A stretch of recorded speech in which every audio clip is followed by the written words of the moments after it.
minutes, vous pourrez comprendre un peu les enseignements qui sont professés dans le christianisme. Oui, je suis d'accord. Je veux dire quoi? Vous êtes chrétien, mais chaque matin, Oui. vous m'envoyez, je sais pas, c'est des chansons, c'est des prières de délivrance, je sais pas. Non, ce ne sont pas des chansons, ce sont des enseignements. L'introduction, c'est une petite chanson, et puis il y a un pasteur qui se présente, et après ça, il y a un enseignement de 10 minutes, ou une exhortation de 10 minutes. Non, 10 minutes mais normalement, c'est en deux parties. Voilà, normalement, ça c'est... Normalement, ça c'est pour vos fidèles, ou bien je me trompe? Non, mais ça vous permet aussi de comprendre qui est Jésus, par exemple. C'est comme moi, je peux lire le Coran pour me permettre de m'imprégner un peu de ce que vous professez là-bas. Donc c'est comme ça, c'est des échanges comme ça. Oui, d'accord, il n'y a pas de problème. Maintenant, moi, je veux savoir, d'accord, quand il a lu ça ce matin, avant ça, vous m'aviez envoyé près d'une trentaine d'audios, hein? Mais tout ça, c'est comme j'ai l'impression que vous m'évangélisez, en fait. Non, mais non. Vous pouvez écouter son là, c'est pour vous faire une idée, tout simplement, mais ce n'est pas... Si le Saint-Esprit vous touche à ce moment, bon, ça c'est l'affaire de Dieu, hein. Non, j'ai pas de problème avec le Saint-Esprit. Comme vous pouvez me parler de Mohamed, vous pouvez me parler d'Allah. Ça c'est une bonne chose. Mais ça ne m'engage pas. Ouais, non, c'est vrai. Des échanges comme ça. D'accord. Moi, maintenant, je vais vous parler de Mohamed et d'Allah. Parce qu'Alayhi salatu wassalam, c'est Allah qui a envoyé Jésus. C'est Allah qui a créé Jésus. C'est Allah qui est le Dieu de Jésus. Et Jésus n'a été envoyé qu'aux enfants d'Israël. Et Jésus même a dit, il y a quelqu'un qui viendra après lui et que c'est lui là que tout le monde doit suivre pour être sauvé au jour du jugement dernier. Donc s'il y a quelqu'un aujourd'hui qui attend Jésus, comme vous le faites, vous me prêchez l'évangile, vous m'évangélisez, vous m'envoyez des prières, des enseignements bibliques, mais en même temps j'ai dit oui, je suis d'accord de les recevoir, mais malheureusement Jésus ne peut pas me sauver parce qu'il n'est pas mon sauveur et il n'est même pas aussi ton sauveur. Voilà, il est le sauveur des enfants d'Israël, comme lui-même il a dit dans la Bible et dans le Coran. Maintenant, ce que je peux vous dire aussi concernant Allah et Mohamed, alayhi salatu wassalam, Mohamed est le messager d'Allah que Allah a envoyé à l'humanité tout entière. C'est-à-dire que quoi? Mohamed n'a pas envoyé l'islam. Il a trouvé l'islam. Parce que l'islam n'est pas une religion des Arabes. L'islam n'est pas une religion de Mohamed. L'islam n'est pas une religion importée. L'islam est une religion universelle. Donc, Jésus lui-même était musulman. Jésus n'était pas un chrétien. Jésus n'a pas porté le christianisme. Mohamed n'a pas porté l'islam. Maintenant, qui est venu avec le christianisme? La Bible en parle. Qui est venu avec l'islam? Le Coran nous dit clairement que c'est Allah. Donc, moi, étant donné que vous êtes un homme de Dieu qui m'a envoyé des notes vocales, je peux dire même pratiquement chaque matin, hein, et vous me dites bon début de semaine. Oui, c'est fraternel. Mais en même temps, l'esprit qui est derrière, c'est que c'est pour sauver des âmes. Ça, c'est une très bonne chose. Et c'est ce que nous aussi on fait. Mais pour sauver une âme, il faut savoir d'abord si toi-même tu es sauvé, quoi. Je veux dire. Parce que la Bible dit, par exemple, que celui qui croira que Jésus est un envoyé de Dieu, c'est celui qui sera sauvé. C'est-à-dire que quoi? Jean 5, 24, la Bible dit, en vérité, je vous le dis, celui qui écoute ma parole et qui croit en celui qui m'a envoyé, c'est-à-dire c'est Jésus qui le dit, il a la vie éternelle. Il ne vient point en jugement, mais il est passé de la mort à la vie. Et c'est ce que les musulmans croient. Nous croyons que ce que Jésus a dit de lui-même dans la Bible, il est un envoyé de Dieu, mais malheureusement, peut-être que vous nous enseignez autre chose qui n'a rien à voir avec les propos de Jésus. Donc Jésus va dire dans Luc 6, 46, pourquoi m'appelez-vous Seigneur, Seigneur, et puis vous ne faites pas ce que j'ai dit. Dans Jean 18, 20, il dit, j'ai parlé ouvertement au monde, je n'ai rien dit en cachette. Donc s'il était Dieu, ou bien sauveur de l'humanité, ou bien encore fils de Dieu, ou mort pour nos péchés, il allait le dire ouvertement, comme il a dit. Donc voilà un peu votre message. J'ai préféré vous appeler moi-même directement, au lieu de m'envoyer des notes vocales. Je vois ici, le 7 décembre, vous m'avez envoyé, le 6 décembre, vous m'avez envoyé, le 8 octobre, le 5 octobre, le 24 août, le 12 août, le 3 août, le 29 juin, le 27 juin, hein, 24 juin, 22 juin, 22 juin, hein, 1er juin, 23 mars. Alors là, tu vois, donc je peux remonter jusqu'au... Le premier vocal, c'était le 13 mai 2022. Ah, amen. Oui. Donc, vous voyez? Bon, oui, bon, vous avez de façon à ramasser dit ce que vous pensez du christianisme. Non, c'est ce que la Bible a dit. Mais non, c'est ce que la Bible a dit, mais il y a des choses que vous n'avez pas encore comprises. Je vous écoute. Vous voyez, vous les prenez comme des certitudes, vous les prenez comme des certitudes, mais c'est des choses que vous n'avez pas encore. C'est-à-dire que vous ne vous êtes pas assis à côté d'un chrétien. Je vous suis là vous maintenant. lui demandez. Je suis là maintenant, donc je vous demande. Expliquez-moi un peu ceci. Pourquoi Jésus dit-on que Jésus est Dieu? Pourquoi dit-on que ceci, cela? Vous voyez? Non, mais il n'a jamais dit qu'il était Dieu. Vous êtes d'accord avec moi? D'accord. Ah, mais ça, c'est vous qui le dites. Non, j'ai dit, bon. Jésus n'a jamais dit dans la Bible que j'étais Dieu. Non, attendez, ne soyez pas pressés. Allons-y. Attendez. Droite. Attendez. Je vais vous poser des petites questions. Hein? Allons-y. Allô? Oui, allô, je vous écoute. Dieu est invisible, n'est-ce pas? Effectivement. Nul ne peut le voir, n'est-ce pas? Et vivre, effectivement. Dieu est esprit, n'est-ce pas? Effectivement, selon la Bible, Jean 4, 24. Bon, si vous avez la Bible, vous pouvez lire Genèse 18. Genèse 18. Verset 1 à 4. Verset 1 à 4, où les anges sont venus voir Abraham. Non, non, vous dites, vous parlez des anges. Mais c'est les anges. Est-ce que la Bible dit que... Non, la Bible, non. Que dit la Bible exactement? Voilà, je vais lire. Oui. L'Éternel lui a apparu parmi les chaînes de Mamré. Il était assis, n'est-ce pas, à la tente. L'Éternel. Attendez, pardon. Vous dites l'Éternel. On n'a pas dit un ange, hein? Oui, mais... On a dit l'Éternel, hein? Mais il y a quelqu'un qui est appelé Éternel dans la Bible qui n'est pas Dieu. S'il vous plaît, non. S'il vous plaît. Oui. Pardon? J'ai dit, il y a un homme qui est appelé Éternel dans la Bible, mais ce n'est pas Dieu. Un être humain. Bon, d'accord. Ah. Vous dites bien que c'est un être humain. Il a dit. C'est-à-dire non, attendez. Je vous écoute. Parce que vous dites l'Éternel. Oui. Là, c'est un être humain. L'Éternel est attribué aux hommes dans la Bible. C'est ce que je vais dire. Le mot éternel là, ça s'attribue aux anges, ça s'attribue aux êtres humains dans la Bible. Non, s'il vous plaît. Allons-y pas à pas. Je vous écoute. Ici, l'Éternel, vous dites que l'Éternel, c'est un humain. Oui. Moi, je veux bien. Je sais que le mot éternel n'a pu être adressé qu'à deux personnes. Qui est qui? Il y a cet être humain qu'on appelle l'éternel. D'accord. Nous allons déterminer, on va déterminer après qui est cet être humain. Oui. Et il y a l'éternel lui, invisible, immortel, éternel, immuable. D'accord? Je vous explique que, je vais dire ceci, si vous me permettez. Dans la Bible, les hommes sont appelés éternels dans la Bible, ça fait un. Dans la Bible, les anges... J'arrive. Non. De vous donner le verset? Oui. Vous prenez... Il y a un seul ange, il y a un ange qu'on appelle l'ange de l'éternel. L'ange de l'éternel. J'arrive. Si vous me dites que c'est l'ange, c'est un ange qui est appelé l'éternel, bon, vous me donnez le passage. Très bien. On va prendre d'abord l'être humain qui est appelé l'éternel avant d'arriver sur l'ange. Parce que ici, quand on dit l'éternel lui est apparu, c'est pas Dieu qui est venu, c'est pas parce que c'est écrit l'éternel que c'est Dieu qui est venu lui-même. D'accord, mais c'est pourquoi je dis nous allons déterminer qui est cet homme-là. J'arrive. Hein. Oui. Voilà, au Genèse 18, verset 2 maintenant dit, Abraham leva les yeux et regarda, il vit trois hommes, alors qu'on parle de l'éternel. Et puis il vit trois hommes. Est-ce que les trois hommes là sont l'éternel? J'arrive. Non, c'est un problème. Trois hommes, d'accord. Allô, doucement. Est-ce que les trois hommes là sont l'éternel? Est-ce que les trois hommes, est-ce qu'un homme est éternel?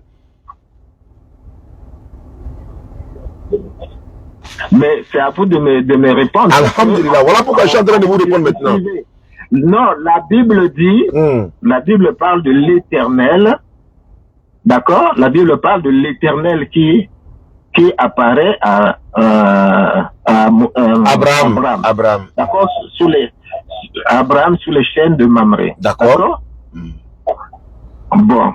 Maintenant, je disais qu'il nous faut déterminer qui est cet homme-là. Voilà pourquoi j'ai dit, la suite du verset nous enseigne pour dire, on dit l'Éternel lui a apparu. On a bien dit l'Éternel, ok. Oui. Admettons que c'est Dieu. Okay. Admettons que c'est Dieu lui-même, ok. Continue. Voilà. Oui. L'Éternel lui a apparu parmi les chaînes de Mamré, comme il était assis à l'entrée de sa tente pendant la chaleur du jour. Il leva les yeux et regarda, et voici 3 hommes étaient debout près de lui.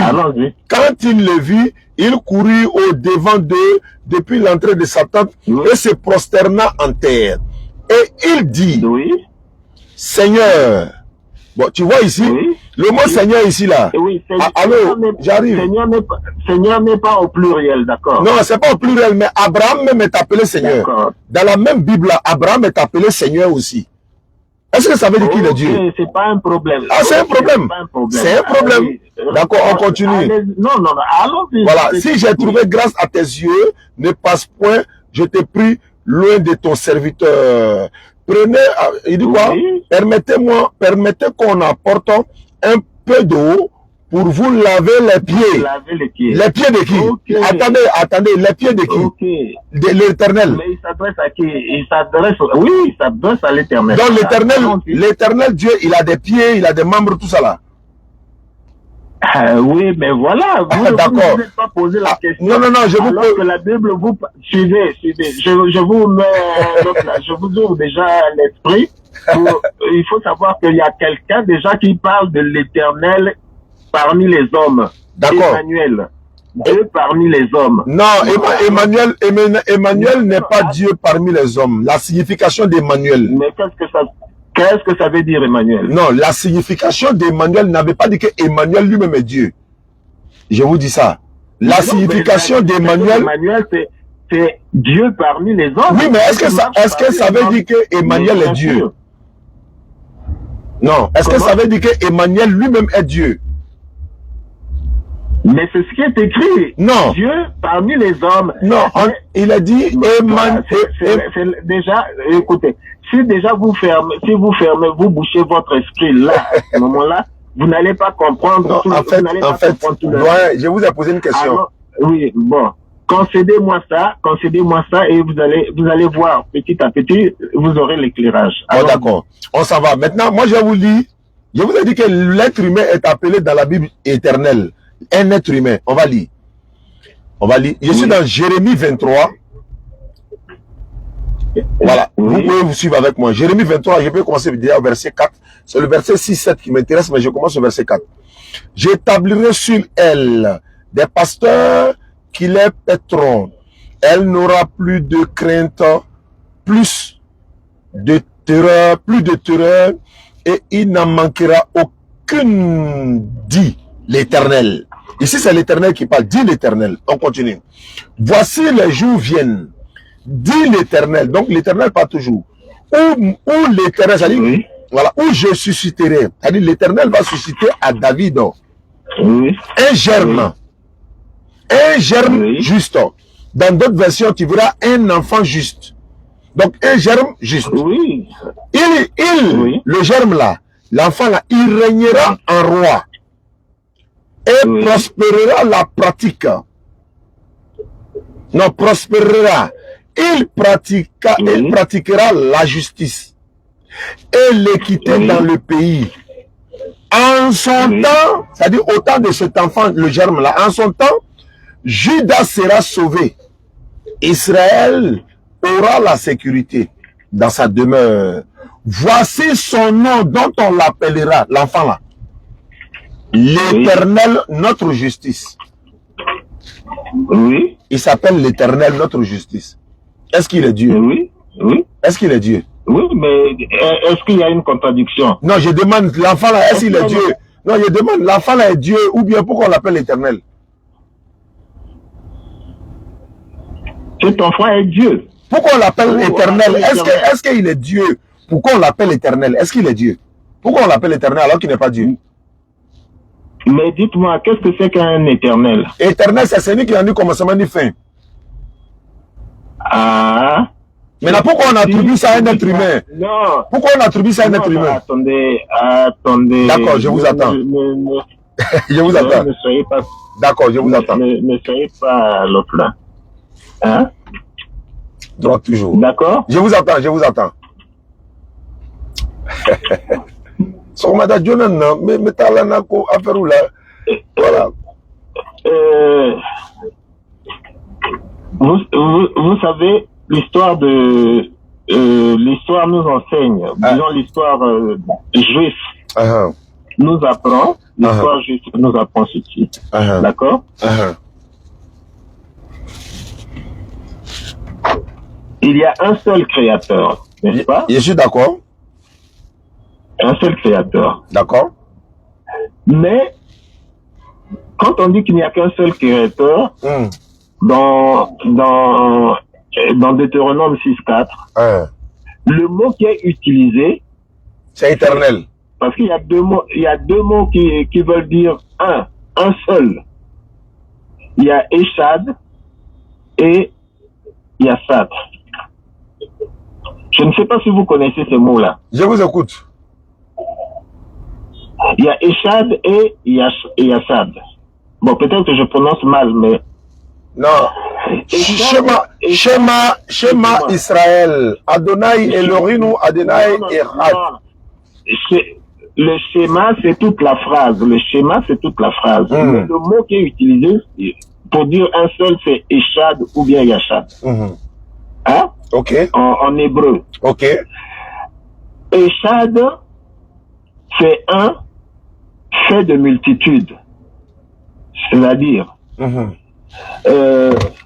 si je prends par exemple... Laissez-moi mon Jérémie là. Hein. Et la c'est pas grave. L'homme et la femme deviennent une seule chair. Le une là ou le un là, le mot c'est Echad. Parce que Echad est composé de l'un, c'est-à-dire l'homme et la femme. Donc, ça exprime une unité, n'est-ce pas? Ça exprime une unité. Mais maintenant, il y a le mot Yassad qui veut dire un aussi, qui exprime une unicité. D'accord? Ouais. Donc, quand on dit que Dieu est seul, le seul Dieu, mais Moïse, qui nous apporte les Écritures de Dieu, hein? Dans les Écritures de Dieu, dans le livre de Deutéronome, il est bien écrit Echad. Donc, c'est pour montrer déjà qu'il y a quelque chose dans le mot éternel ou le mot Dieu. Il y a une autre substance, enfin, c'est la même substance, mais qui est tirée de Dieu. Et c'est cette substance-là qui va se faire chair après, comme il est écrit dans Jean 1.1. La parole était avec Dieu, la parole était Dieu. Dieu ne s'est jamais fait chair. La Bible dit Dieu ne s'est jamais fait chair. C'est Dieu qui a rendu sa parole chair. Dieu lui-même, il s'est jamais fait chair. La Bible dit ça, clair. Mais oui, mais justement, mais sa parole, on ne peut pas, comment dire, différencier la parole de la personne de Dieu. On peut le faire. C'est comme vous en ce moment-ci. Vous êtes en train de parler. Je ne peux pas dissocier votre voix à vous-même. Non, mais moi, je suis pas Dieu. Moi, je suis pas Dieu. Faut pas me comparer à Dieu. Non. Écoutez, on ne peut pas vous dissocier. Tout comme vous êtes un être esprit, vous êtes un être âme, vous êtes un être corps. Écoutez, s'il vous plaît. Mais les trois ne font qu'une seule personne. D'accord, je suis d'accord. Mais ce que je veux dire... Votre esprit, votre âme et votre corps ne forment qu'une seule personne. Ils sont une personne, mais ils sont trois entités différentes. C'est-à-dire, ils sont une personne... Allô, ils sont une personne, mais ils sont trois entités différentes. L'âme n'est pas l'esprit n'est pas le corps. C'est trois entités différentes qui sont en moi. Mais bien sûr. Donc, j'arrive. J'arrive. L'esprit n'est pas l'âme, l'esprit n'est pas le corps. Voilà, donc c'est trois entités différentes.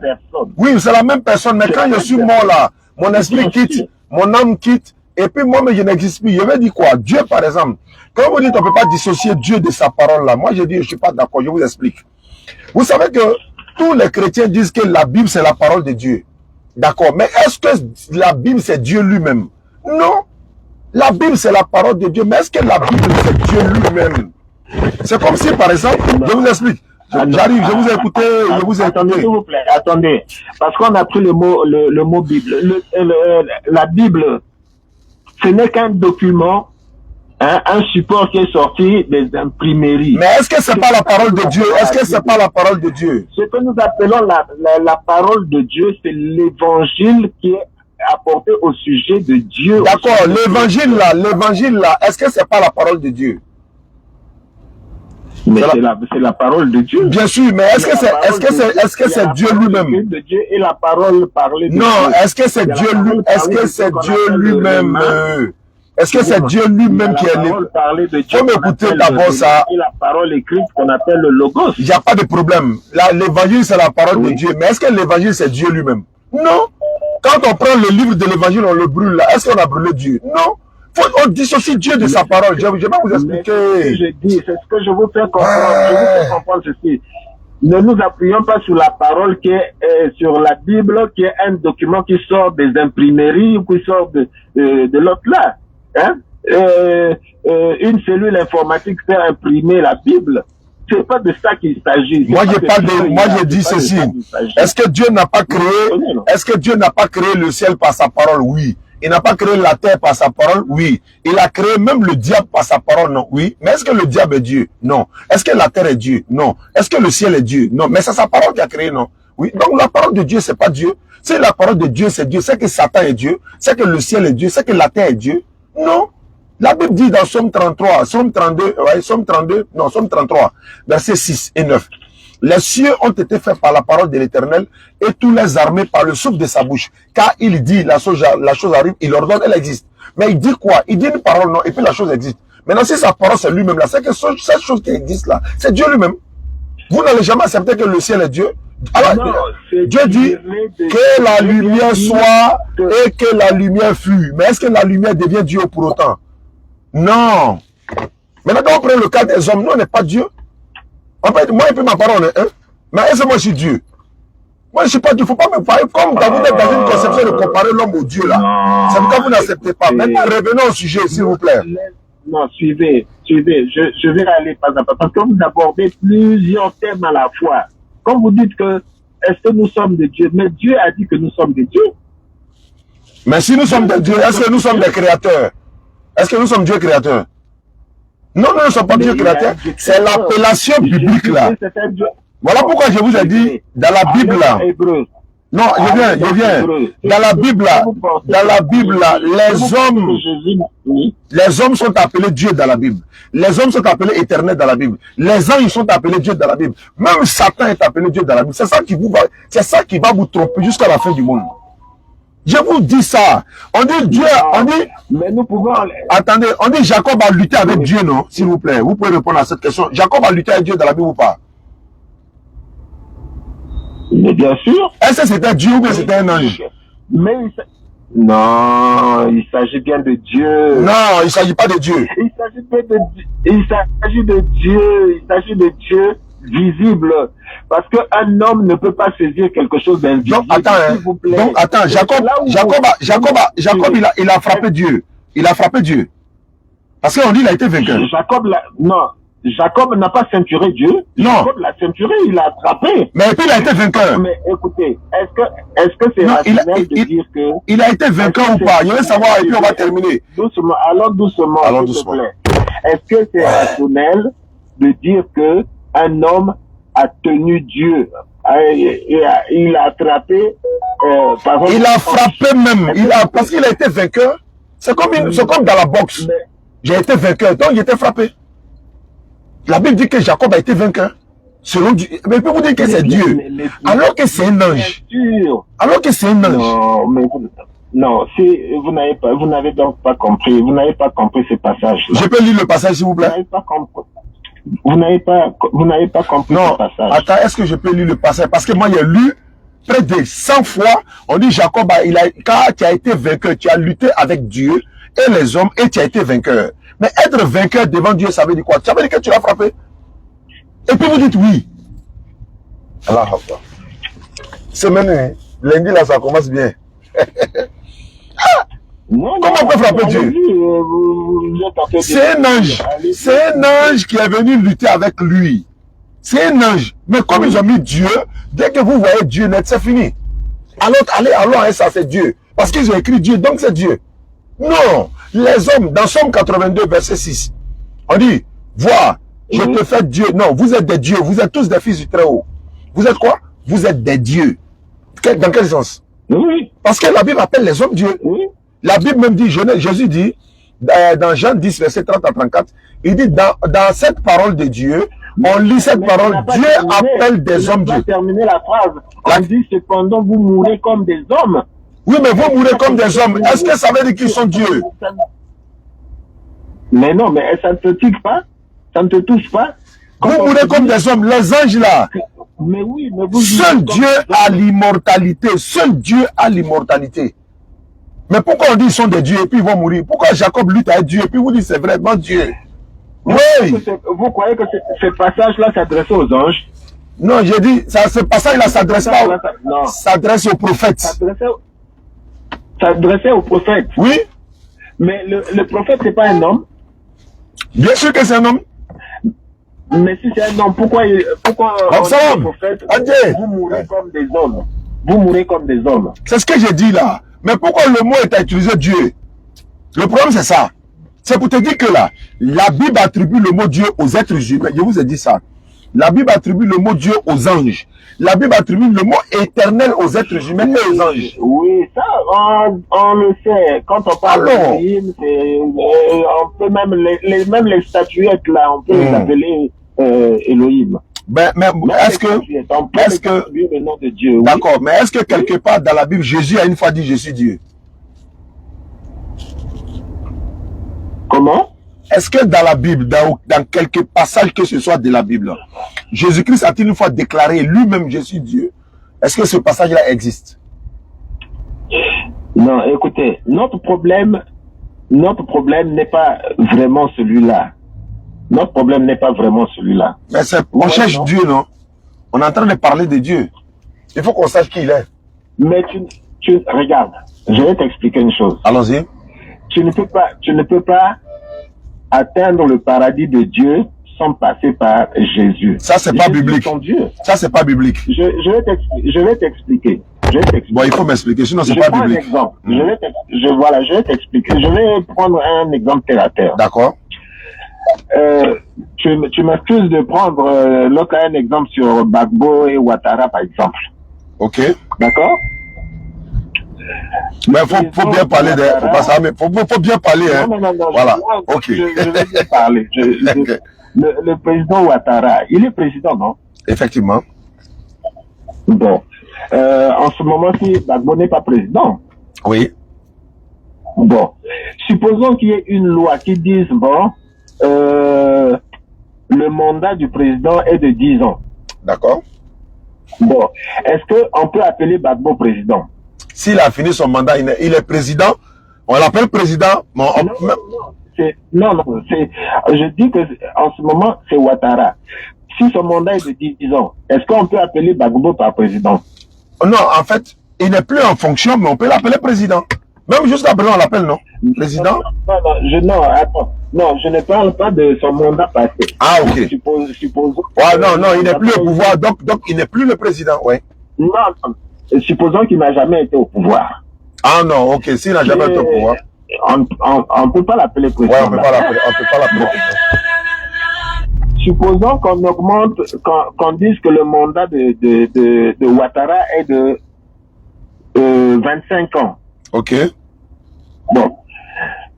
Tant qu'on n'est pas allé aux élections, Gbagbo ne peut pas être appelé président, n'est-ce pas? C'est ça. C'est ça, non? Oui, oui. Bon. Bon, maintenant, si on dit, bon, pour le mandat de Ouattara, c'est un seul mandat. Oui. En tout cas, il ne peut pas briguer un deuxième mandat. S'il atteint la fin de son mandat, il laisse la place à Gbagbo. D'accord? Bon. Mais ce mandat dit que son mandat est de 50 ans. Donc, après les 50 ans, c'est Gbagbo qui va passer. Est-ce que Gbagbo peut être appelé président? Non. Toujours non. Alors, pendant tout ce temps, tous ceux qui ont vécu sous le règne de Ouattara, ils vont appeler Ouattara président, non? Effectivement. Bon, d'accord. Eh bien, moi, je vais te dire une chose. Oui. Tu vas faire le parallélisme. D'accord. Le Seigneur Jésus. Oui. C'est lui qui est à la tête du royaume de Dieu. Tous ceux qui sont là, oui, sont sous son règne, Oui. Or, le Seigneur, bien qu'étant monté et assis à la droite du Père, il va revenir, vous connaissez cette histoire, il va revenir pour le règne millénaire. Donc, il a un règne de 1000 ans. Qui ça? On appelle le millénium. Qui ça? Jésus. Et? Jésus va revenir pour le règne, pour le millénium. Vous connaissez ça, non? Non, moi, c'est pas le retour là qui m'intéresse. Moi, il dit, il est qui d'abord? Non, attendez. Mais pendant tout ce temps-là, avant qu'il ne revienne, nous serons peut-être morts sous le règne de Jésus. Nous? N'est-ce pas? Oui. Non, on n'est pas mort sur le règne de Jésus. Mais comment? Comment on va mourir sur le règne de Jésus? Le royaume, c'est le royaume de Christ. C'est son royaume d'abord qui est là. Ce n'est pas le royaume de Dieu le Père, c'est le royaume de Dieu le Fils. Le royaume de Dieu le Père ne viendra qu'après les 1000 ans. C'est-à-dire après l'Armageddon et tout ça. Or, nous ne serons plus là. Vous connaissez cette histoire du Dajjal, non? Du Dajjal, l'antéchrist m'a dit... tout ça là, moi j'ai dit qui est Jésus. Moi c'est ça mon problème. Non, moi je vous dis, le Dajjal, vous connaissez bien le Dajjal. Le Dajjal, c'est par rapport à Christ. Pourquoi on l'appelle l'antéchrist? L'antéchrist veut dire l'ennemi du Christ. Oui. Ceux qui ne savent pas, l'ennemi du Christ. Mais bien sûr. Moi, je veux l'identité, du Christ. Moi, je veux l'identité du Christ. Oh là là. Celui qui viendra détruire le Dajjal, c'est Christ, c'est Jésus. Vous le savez. Vous savez écrit où? Comment c'est écrit où? Je demande. Chez vous, on n'enseigne pas. Oh, quelqu'un essaie de me joindre. Attends. Allô?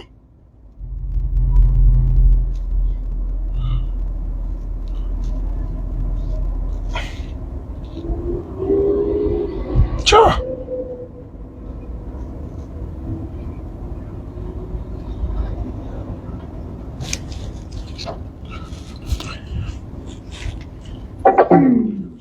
Je le rappelle tout de suite.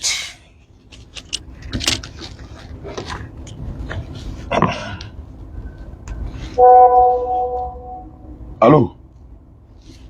Allô? Salam alaikum. Il t'a laissé un message depuis hier, 22h, je ne sais pas, tu n'as pas répondu. Ah, on devait aller sur le terrain, non? À 9h aujourd'hui, là. Tu es où? Ouais. Ok. Ok, il n'y a pas de problème. Ouais, les gars, ils disent que...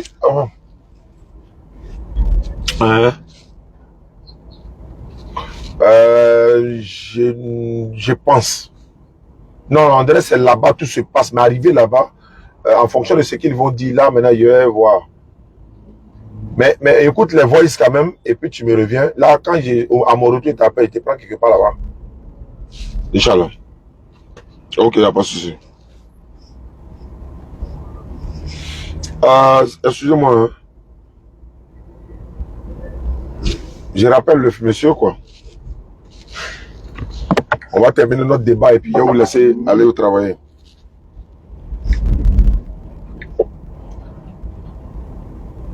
Allô? Oui, c'était coupé à mon niveau. Quelqu'un a essayé de m'appeler.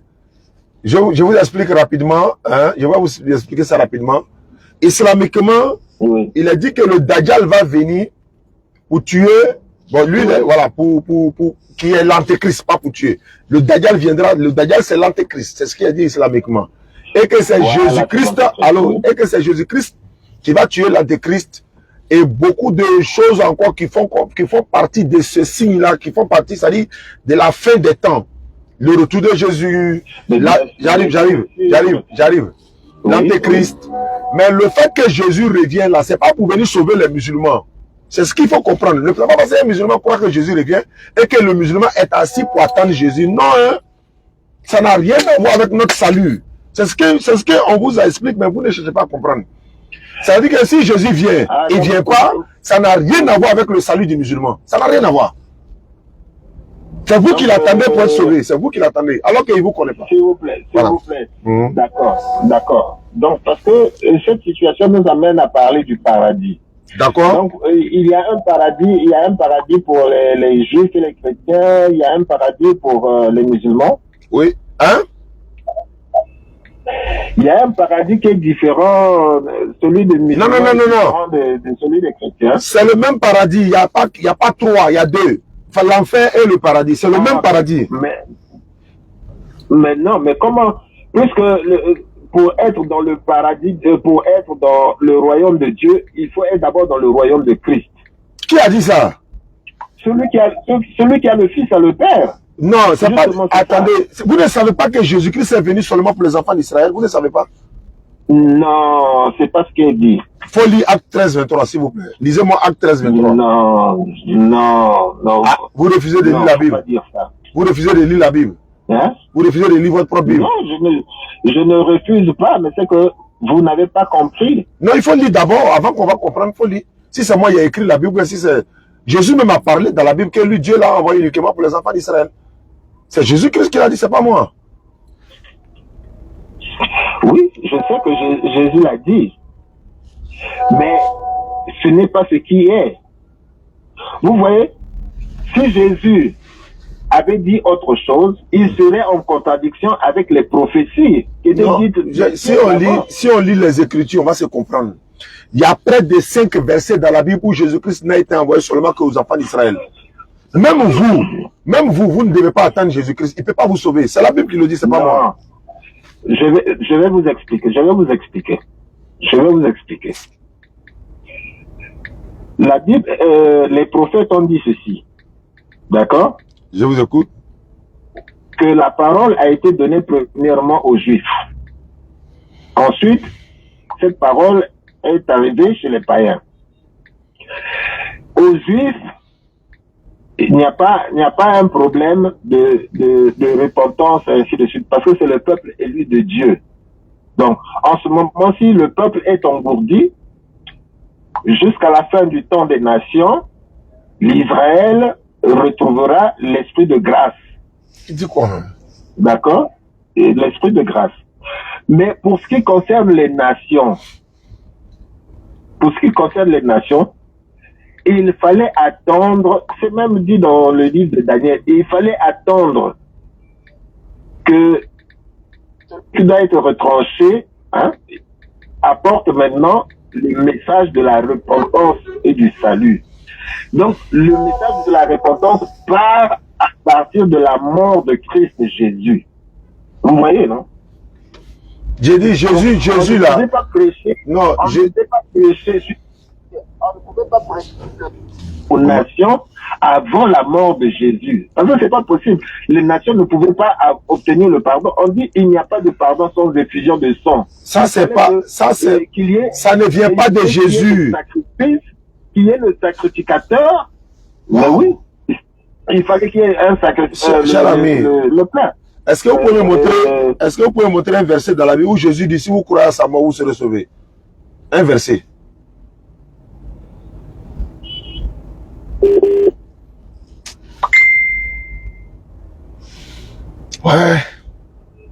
Bitan Boutagini, c'est pas pour les enfants.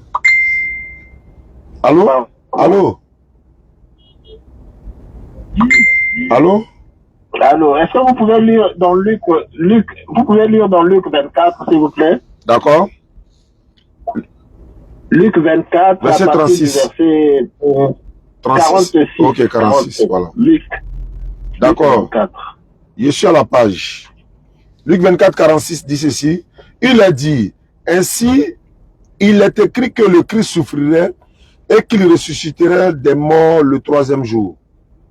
Voilà. Et après quoi? Oui, allez-y. Et que la repentance et le pardon des péchés seraient prêchés en son nom à toutes les nations, à commencer par Jérusalem. Voilà. Voilà. Donc, ici, déjà, les prophètes avaient prophétisé d'avance que Christ devait d'abord souffrir, devait mourir d'abord, et qu'après la résurrection, après sa résurrection, c'est là seulement que la repentance et le pardon des péchés seraient prêchés aux nations. Mais donc pourquoi quand la question... Non, allô, quand la question est posée à Jésus lui-même, il n'a pas répondu ça. Le problème, c'est ça. Jésus lui-même dit que il faut aussi que j'annonce aux autres villes la bonne nouvelle du royaume de Dieu, car c'est pour cela que j'ai été envoyé. Lui, il dit, il a été envoyé pour annoncer la bonne nouvelle. Vous dites, non, il est mort pour nos péchés. Alors que lui-même n'a jamais dit, si vous croyez à ma mort, vous aurez la vie éternelle. Donnez-moi un verset dans la Bible où Jésus dit, croyez à ma mort, vous serez sauvés. Suivez. Si la Matthieu 10, 5, n'allez pas vers les païens et n'entrez pas dans les villes, vous allez plutôt vers les brebis perdues de la... C'est vrai, il l'a dit. Mais est-ce que ce n'est pas lui qui a envoyé c'est pas lui qui a envoyé les apôtres dans les nations? Il a envoyé dans les nations, mais est-ce qu'ils ont prêché aux Juifs? C'est lui qui a envoyé Paul dans les nations? Non, attends, même si Paul a dit, celui qui a fait des pierres, l'apôtre des circoncis a fait de moi l'apôtre des païens. Mais qui a fait des pierres l'apôtre des Juifs? C'est pas Jésus. Alors, maintenant, comment se fait-il que Jésus n'est venu pour les enfants d'Israël? Les 12 disciples ont été envoyés uniquement pour les enfants d'Israël dans la diaspora. Voilà pourquoi dans Corneille, dans l'épisode de Corneille, dans Acte 10, quand Pierre est allé prêcher à Corneille, qu'est-ce que les disciples sont restés à Jérusalem dans Acte 11, 3? Qu'est-ce qu'ils lui ont dit? Pourquoi tu t'es permis de rentrer chez un païen? Pourquoi? Pourquoi il lui menace? Parce qu'il sait que les maîtres les avaient interdits, non? Dans Matthieu 10, 5 à 7. Il dit, vous savez très bien, leur dit Pierre, il est interdit à un juif. Il est strictement interdit à un juif de rentrer chez un païen, même de manger chez lui. Qui les a interdits? Jésus. Pourquoi il ne doit pas rentrer là-bas? Parce qu'il n'a été envoyé aux enfants d'Israël. Vous voulez forcément sortir le monsieur dans sa mission pour en faire une mission universelle. Mais la Bible va vous contredire à tout moment. Non, voilà pourquoi dans Acte 13, 23, on dit Jésus n'est sauvé que pour les enfants d'Israël. Non, lisez Acte 11, 18. Acte 11, 18, je suis à la page. Et puis, moi, on lit 18, moi, je lis le 19 en même temps. Bon, moi, je lis Acte 11, 18. Après avoir entendu cela, il se calmait et il glorifiait Dieu en disant, ah, donc, non, Dieu a donc accordé la repentance aussi aux païens, afin qu'il y ait la vie. Maintenant, le verset 19. Le même verset que tu as donné, Acte 11, verset 19 maintenant. Ceux qui avaient été dispersés par la persécution survenue à l'occasion d'Étienne allaient jusqu'en Phénicie, dans l'île de Chypre. Ils annonçaient la parole seulement qu'aux Juifs. Ah! Il est écrit, il est aussi écrit. Ah non, non, suivez-moi. Vous dites que les Juifs, d'accord, mais est-ce que les Juifs sont les païens? Non, ils sont païens. Non. Non. Mais dites-moi, est-ce que les Juifs sont des païens? J'ai dit non. Bon, dites-moi, le ministre de Candace, le ministre éthiopien, l'eunuque. L'eunuque l'éthiopien, oui. Oui. Qui? Oh. Allô? Allô? Le ministre de Candace, c'est pas un Éthiopien, il n'est pas dans les nations. Allô? Attends, quitte-moi. Oui. Allô? Allô, petit? Oui. Le problème, c'est que... Ouais, j'avais un direct rapide à un peu là, donc j'ai fini à lui en même temps. Non, vous n'avez pas compris que même parmi les nations, il y avait... dans les nations, il y avait aussi des gens... Attendez. Allô? Allô, bonjour monsieur. Bonjour. S'il vous plaît, c'est Oussama Diané. Oui, lui-même en personne, à qui ai-je l'honneur? Bon, moi c'est Sanari Mohamed. Oui, qu'est-ce que je peux faire? Bon, on me discute là quoi. Tu es musulman? Oui, 37 musulmans déjà même.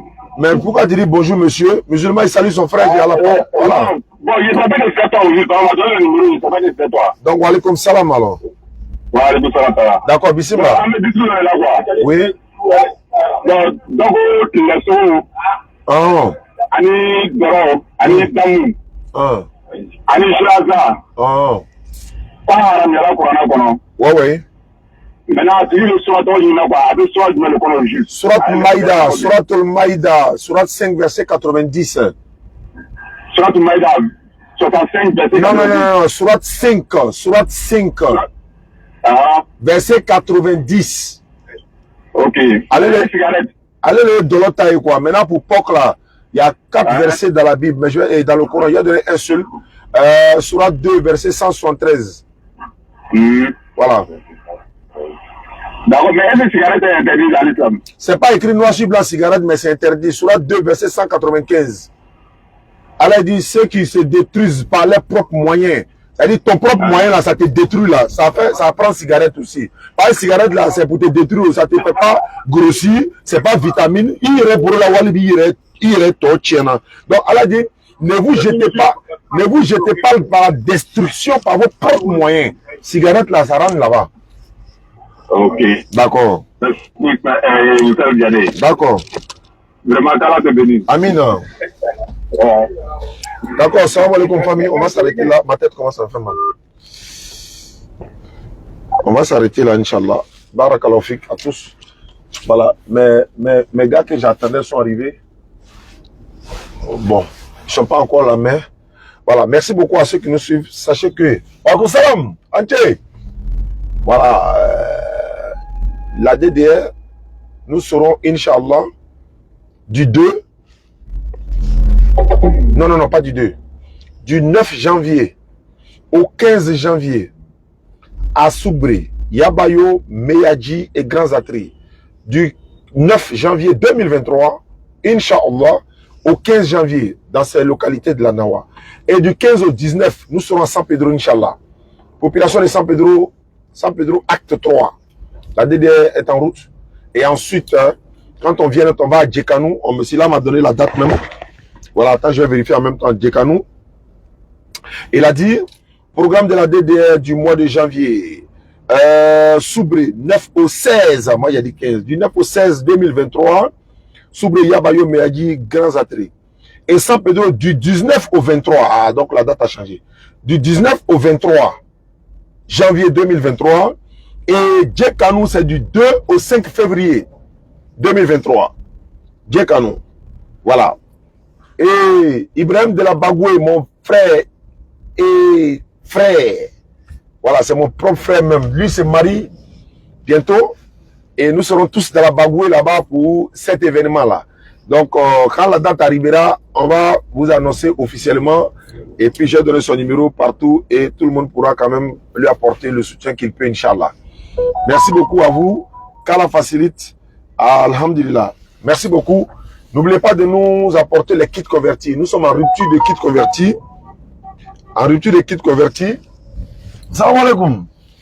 Et nous, on est comme des gens qui sont un peu fous dans la rue. Il veut tirer ma couille là droite. Hey!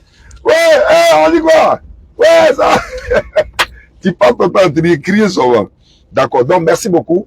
07 47 32 04 55. 07 47 32 04 55. Voilà, pour les kits convertis. Ismaël Aka 07 68 97 34 05. Salam alaikum.